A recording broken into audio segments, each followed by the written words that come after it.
Okay, so now we're at the sewing machine, and we're going to be sewing around the perimeter and sewing around it again with some zigzag stitching, and then we're going to start our jail housing.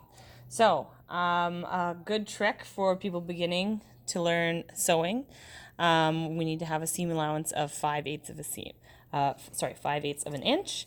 So we're going to do a little, a little trick or a little cheater trick. We're going to put some tape on the edge of 5/8 is what we need. So you'll see 5/8 and you'll see a line, and we're just going to put that tape so that the edge of the tape is right on the line going all the way across.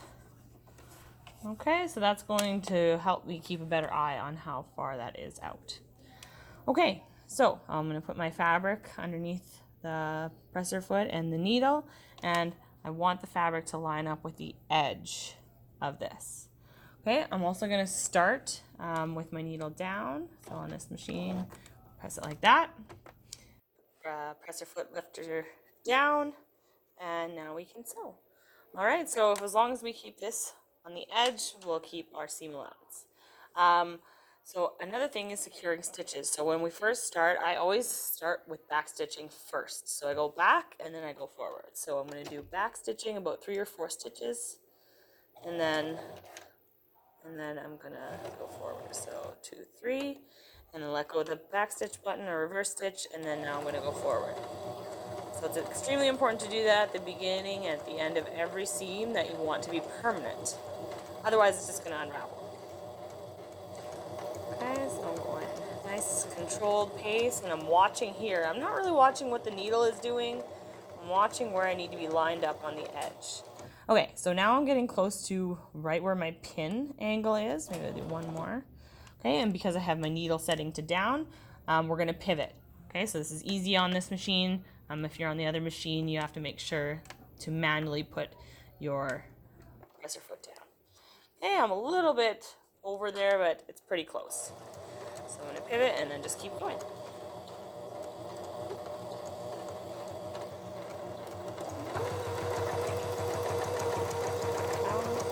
And then when I get close, that again, I'm going to turn, and this time I went way too far, so I'm actually going to fix that. I'm going to go back a couple stitches.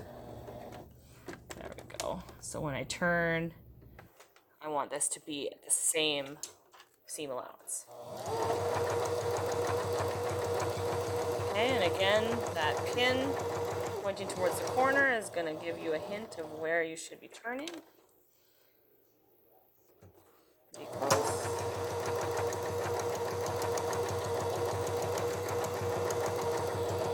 And we're going to go around. Oops, sorry for the shaking. And we're going to backstitch at the end. Okay, needle up. And now I can take it out. And it's always a good idea to trim it nice and close.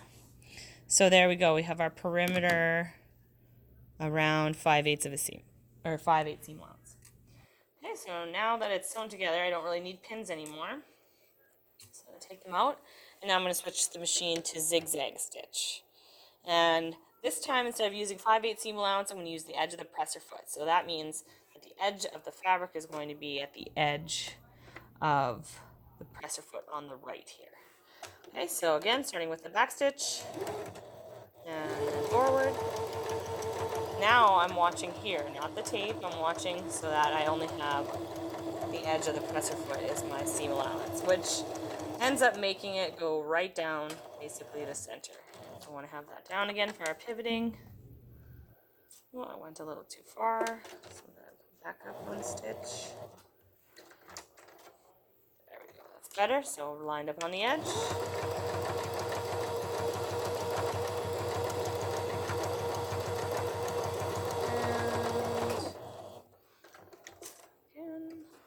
Pivoting at the corner, leaving the needle down. This machine is nice if it stays down.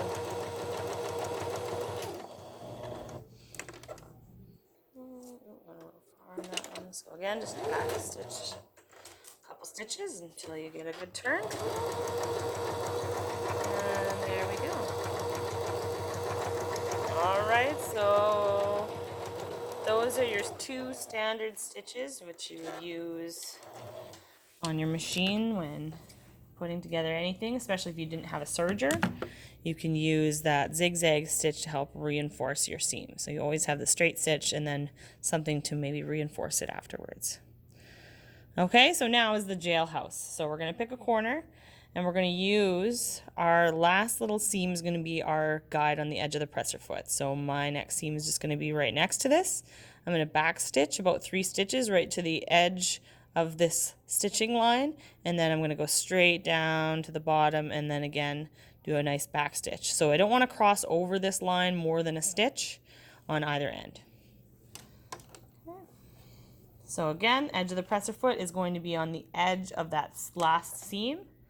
So I'll start forward a little bit. Okay, the edge is right there. And I need to switch back to straight stitch, so back to A. And we'll do back stitch first. So this is to help you practice your back stitching. You can stop when you go to back stitch as well. So when I get to the end here, stop. And again, you can push that down. If you go 1 stitch extra, that's okay. And then 3 or 4 stitches back. Okay, get out of the machine. And there you see, now we have a second row of stitching. So we're going to do another row of stitching as well. And we're going to keep going until we fill this whole thing in. So back stitch to the end, and then straight across.